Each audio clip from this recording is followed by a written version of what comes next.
محروم رہ گیا، لیکن اس نے کوئی کارروائی نہیں کی حضور کے خلاف صلی اللہ علیہ وسلم، بلکہ غزوہ تبوک کے موقع پر حضور جب گئے ہیں تو حالانکہ وہ فوج لے کر پڑا ہوا تھا، زیادہ فاصلے پر نہیں تھا تبوک سے یروشلم، لیکن وہ حضور کے مقابلے میں نہیں آیا، اس کے بعد لاکھوں کی فوج تھی، لیکن اسے معلوم تھا یہ کہ یہ اللہ کے نبی ہیں،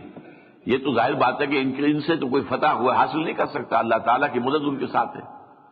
اسی طرح حضور نے جو خط لکھا تھا نجاشی کو، وہ نجاشی تو فوت ہو چکے تھے جنہوں نے مسلمانوں کو پناہ دی تھی، اب ان کے بعد جو بھی ان کا جانشین تھا وہ مسلمان نہیں تھا، لیکن وہ خط جو گیا ہے اس کی عزت کی ہے، اس نے اکرام کیا ہے اور کوئی مخالفانہ کارروائی نہیں کی ہے، کوئی توہین آمیز رویہ اختیار نہیں کیا، جیسے کہ شہنشاہ ایران نے کیا تھا کہ حضور کا نامہ مبارک چاک کر دیا، اور حضور نے اس کو فرمایا تھا کہ اس نے میرا نامہ جو ہے میرا خط نہیں چاک کیا، اپنی سلطنت چاک کر دی، ٹکڑے کر دیے اپنی سلطنت کے، جو کہ فی الواقع بعد میں ہو گئی۔ اس طرح مصر کا جو حکمران تھا مقوقس پیٹریارک آف الیگزینڈریا، اس کے بعد جب خط گیا حضور کا تو اس نے عزت کی اکرام کیا، جو بھی آپ کے سفیر آئے تھے ان کا، پھر ہم کو تحفے بھیجے، گھوڑا ایک بہت عمدہ دلدل جو ہے وہ اصل میں اسی کا بھیجا ہوا تھا، اور دو جو ہیں کنیزیں، بلکہ کنیزیں کیا وہ شاہی خاندان کی لڑکیاں تھیں، حضرت ماریہ قبطیہ جن سے کہ پھر حضور صلی اللہ علیہ وسلم نے جنہیں اپنے حرم میں رکھا، اور ان سے ایک بیٹے بھی ہوئے حضرت ابراہیم علیہ السلام، حضور نے فرمایا کہ اگر ابراہیم زندہ رہتے تو نبی ہوتے، اسی لیے میں نے علیہ السلام کہا ان کے لیے، لیکن وہ بالکل شیر خاری کی حالت تھی کہ فوت ہو گئے۔ بہرحال عیسائیوں کا طرز عمل بہت مختلف رہا حضور کے ساتھ یہودیوں کے مقابلے میں، یہ صورتحال تھی، اور یہودیوں کے اور عیسائیوں کے درمیان کوئی دوستی اور محبت کا باہمی تعلق سرے سے نہیں تھا اس وقت۔ اس میں میں ذرا چاہتا ہوں کہ آپ یہ تین ادوار اچھی طرح سمجھ لیں۔ یہودیوں کے عیسائیوں کے مابین پہلا دور وہ ہے جبکہ یہودی طاقتور تھے، اور حضرت عیسیٰ ان کے حواری صرف 12 تھے، یا چند کچھ اور لوگ اور ہوں گے ماننے والے، کمزور تھے، ان کی حیثیت نہیں تھی، تو انہیں ستایا جاتا تھا، انہیں مارا جاتا تھا، ان کو ریڈیکیول کیا جاتا تھا، ان کو پرسیکیوٹ کیا جاتا تھا۔ یہ پہلا دور تھا، یہ جاری رہا یہاں تک کہ پھر سینٹ پال کی کوشش سے رومی جو ہے مسلمان ہونے شروع ہو گئے، رومنز، اور یہ بات جو ہے اپنے پائے تکمیل کو پہنچ گئی سن 300 عیسوی کے لگ بھگ، کہ Constantine emperor of Roman empire وہ عیسائی ہو گیا، حضرت عیسیٰ پر ایمان لے آیا۔ اب اس کے بعد صورتحال بدل گئی، اب عیسائیوں کے ہاتھ میں طاقت آ گئی، قوت آ گئی، اب حکومت ان کی تھی،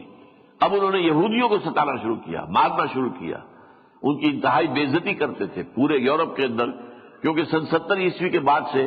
یروشلم اور فلسطین کے علاقے سے یہودیوں کو نکال کر باہر کر دیا گیا تھا، جسے وہ ڈائسپورا کہتے ہیں، تو کئی یورپ میں چلے گئے تھے، مختلف ممالک میں، شمالی افریقہ کے ممالک میں، ایشیا کے ممالک میں، یہ ان کا انتشار کا دور ہے۔ تو جہاں کہیں بھی عیسائی ہوتے تھے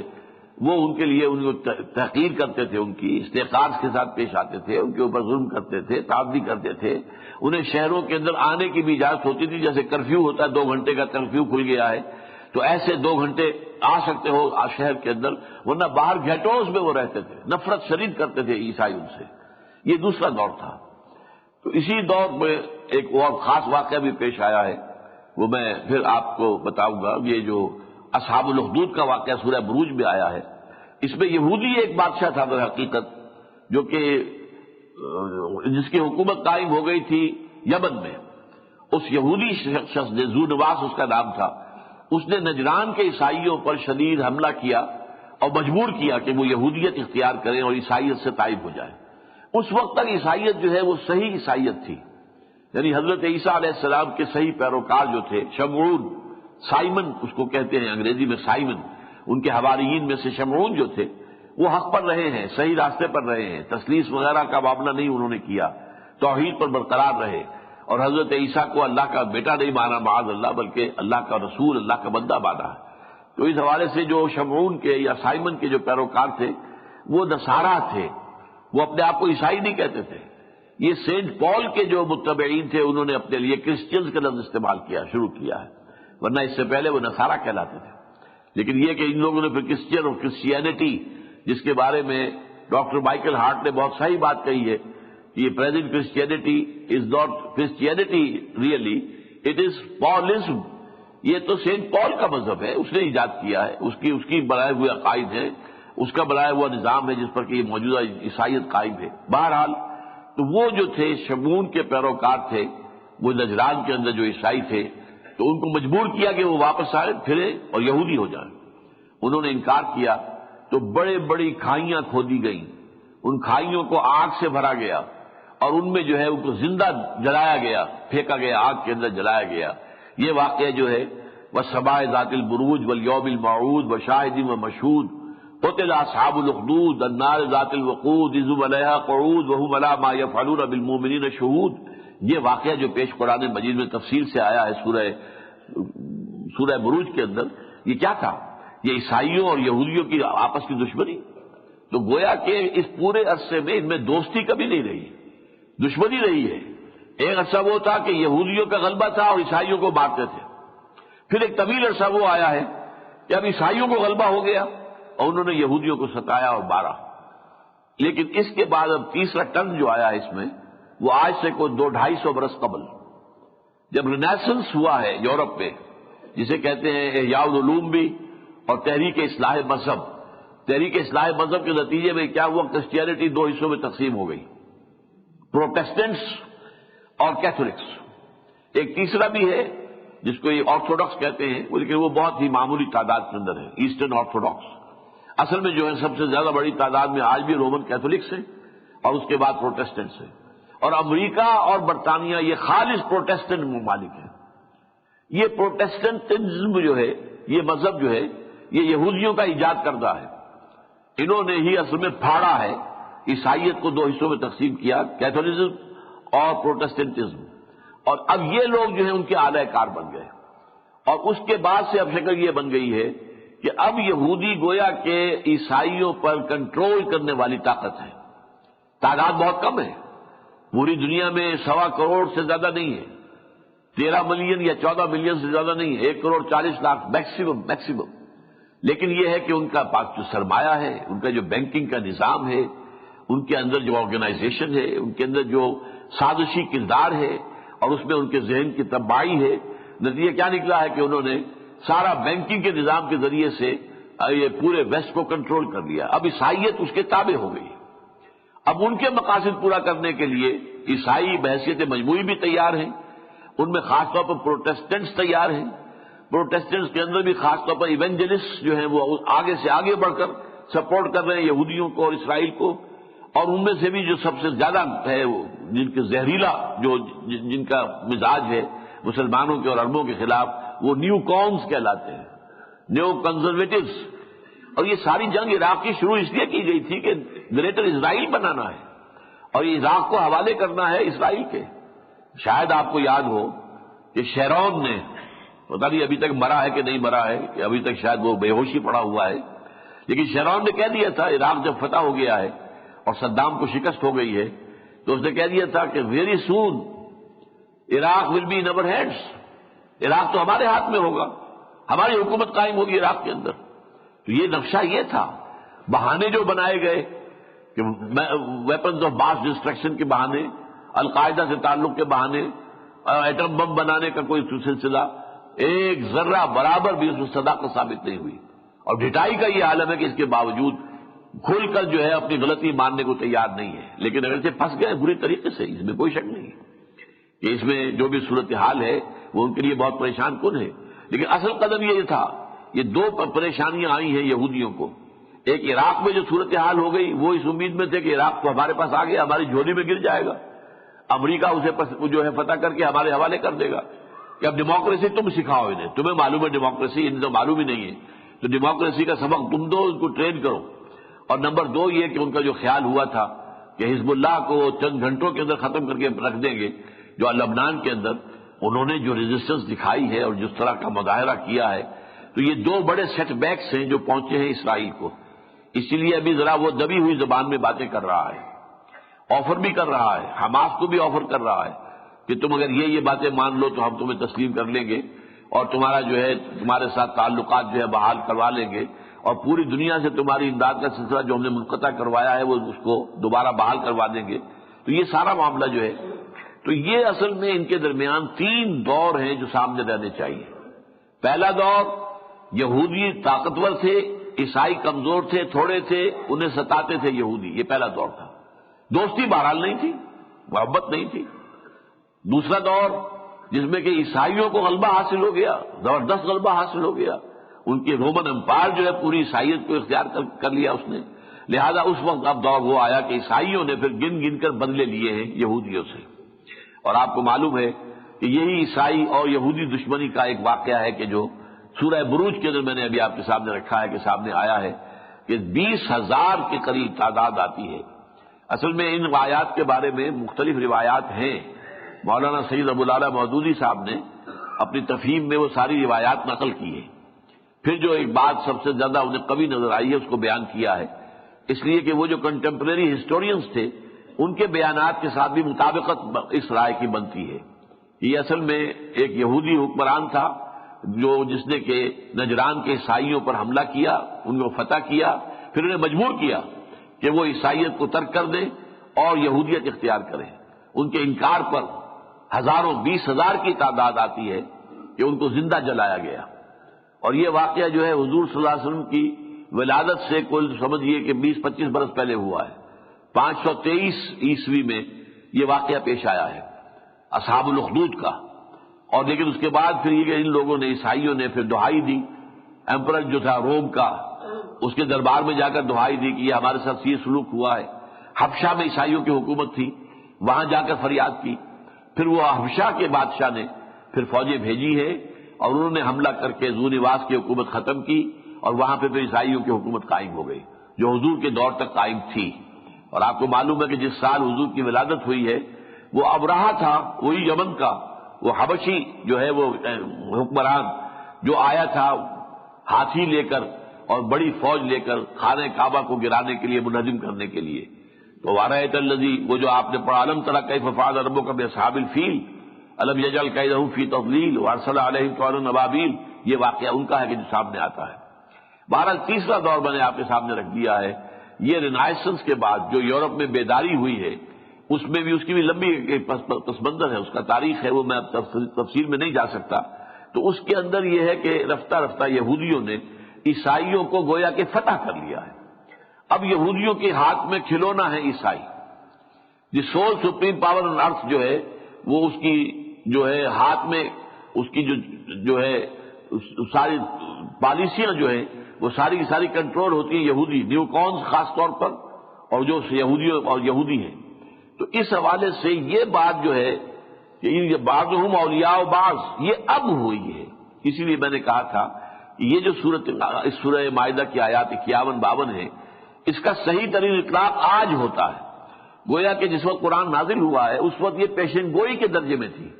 ایک وقت آئے گا کہ یہ بالکل ایک دوسرے کے ساتھ ہو جائیں گے اور ایک دوسرے کے ساتھ ہینڈ ان گلو والی بات ہو جائے گی، بعضهم اولیاء بعض، یہ ایک دوسرے کے جو ہے ساتھی بن جائیں گے، دوست بن جائیں گے۔ یہ ایک پیشن گوئی کی بات تھی جو کی جا رہی ہے، ورنہ قرآن مجید کے نزول کے وقت صورت وہ تھی جو آیت نمبر 82 میں آئی ہے، لَتَجِدَنَّ أَشَدَّ النَّاسِ عَدَاوَةً لِلَّذِينَ آمَنُوا الْيَهُودَ وَالَّذِينَ أَشْرَكُوا، تم دیکھو گے لازماً کہ اہل ایمان سے عداوت میں دشمنی میں تو شدید ترین ہے کون؟ یہودی اور مشرکین۔ وَلَتَجِدَنَّ أَقْرَبَهُمْ مَوَدَّةً لِلَّذِينَ آمَنُوا الَّذِينَ قَالُوا إِنَّا نَصَارَىٰ، اور تم پاؤ گے اور دیکھو گے کہ اہل ایمان سے محبت میں قریب ترین وہ ہیں جنہوں نے کہا کہ ہم نصارہ ہیں۔ اور یہ میں آپ کو بتا چکا ہوں کہ نصارہ اصل میں حضرت شمعون کے پیروکاروں کا نام ہے، وہ اپنے آپ کو نصارہ کہتے تھے، کرسچینز نہیں کہتے تھے۔ یہ پال کے جو پیروکار تھے انہوں نے اپنے لیے کرسچینز کا لقب اختیار کیا ہے۔ ذالک بأن منہم قسیسین و رہبان، اور یہ اس لیے ہوا ہے کہ ان میں قسیسین بھی ہیں، عالم بھی ہیں اور راہب بھی ہیں، درویش بھی ہیں۔ یہ سورہ حدید میں ہمارا جو منتخب نصاب کا آخری درس ہے اس میں یہ بات سامنے آتی ہے، وَجَعَلْنَا فِي قُلُوبِ الَّذِينَ اتَّبَعُوهُ رَأْفَةً وَرَحْمَةً، حضرت عیسیٰ علیہ السلام کے پیروکاروں کے دلوں میں اللہ تعالیٰ نے رحمت، رافت، مودت، نرمی، شفقت یہ پیدا کر دی تھی، لیکن انہوں نے اس کو آگے بڑھا کر رہبانیت کی شکل اختیار کر دی۔ وَرَهْبَانِيَّةً ابْتَدَعُوهَا مَا كَتَبْنَا عَلَيْهِمْ، اس کی ہم نے ان کے اوپر پابندی نہیں لگائی تھی، لیکن بہرحال ان کے اندر تھی۔ تو یہ شفقت اور محبت اور نرمی مزاج کی یہ خاص طور پر قسیسین اور رہبان، ان کے جو درویش اور راہب ہوتے تھے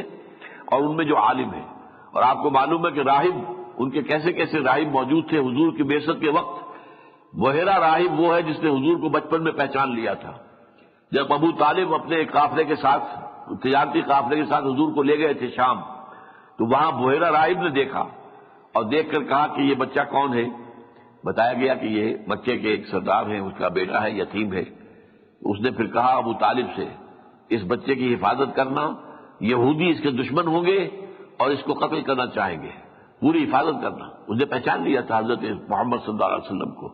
تو اسی طریقے سے ایک اور راہب تھا جس نے کہ حضرت سلمان فارسی رضی اللہ تعالیٰ عنہ کو ہدایت کا راستہ دکھایا، اللہ نے اس کو ذریعہ بنا دیا، کیونکہ وہ تو فارس میں پیدا ہوئے تھے۔ ان کا باپ جو ہے وہ آتش کرنے کا منتظم تھا، لیکن انہوں نے جب کہا کہ ہم آگ خود جلائیں اور اس آگ کے اندر ہم جو ہے خود لکڑیاں ڈالیں تو وہ ایندھن ڈالیں تو وہ آگ جلے، ہم اسی کو پوجنا شروع کر دیں۔ لہذا وہ اپنے اس دین سے تائب ہو کر پھر جیسے حضرت ابراہیم کو نکلنا پڑا تھا اپنے باپ کے گھر سے، وہ بھی نکلے، انہیں ملک بھی چھوڑنا پڑا، وہ شام میں آئے اور یہاں انہوں نے عیسائیت اختیار کی۔ اور سمجھ لیجئے کہ حضور کی بعثت سے پہلے اسلام عیسائیت ہی تھا، اس لیے کہ جب تک حضور نہیں آئے حضرت عیسیٰ علیہ السلام کا دور نبوت جو ہے وہ جاری تھا۔ تو اس ایک راہب کے پاس رہے، پھر اس کے انتقال کا وقت آ گیا تو ایک دوسرے راہب کا اس نے پتہ بتا دیا، اس کے پاس رہے، پھر اس کے بعد جب اس کے بھی انتقال کا وقت آ گیا تو کہا انہوں نے کہ میں کہاں جاؤں گا آپ کے بعد، آپ مجھے بتائیں۔ تب اس نے کہا کہ میرا علم مجھے بتاتا ہے کہ جنوب کی طرف کھجوروں کی سرزمین میں آخری نبی کا ظہور ہونے والا ہے، تم جاؤ، ٹرائی یور لک، دیکھو قسمت آزمائی کرو، شاید اللہ تمہیں ان کے قدموں میں پہنچا دے۔ اس ہدایت پر انہوں نے ایک قافلے میں شرکت اختیار کی جو مدینہ منورہ آ رہا تھا، اس پر جو ہے ڈاکہ پڑا، ڈاکوؤں نے پکڑ لیا، پکڑ کر انہیں غلام بنا کر فروخت کیا، تو لیکن ایک یہودی نے جو مدینے کا یہودی تھا اس نے خرید لیا، تو مدینے تو پہنچ گئے، لیکن پاؤں میں بیڑیاں پڑی ہوئی تھی غلامی کی، آپ خود اپنی آزاد مرضی سے تو نہ کہیں جا سکتے نہ آ سکتے،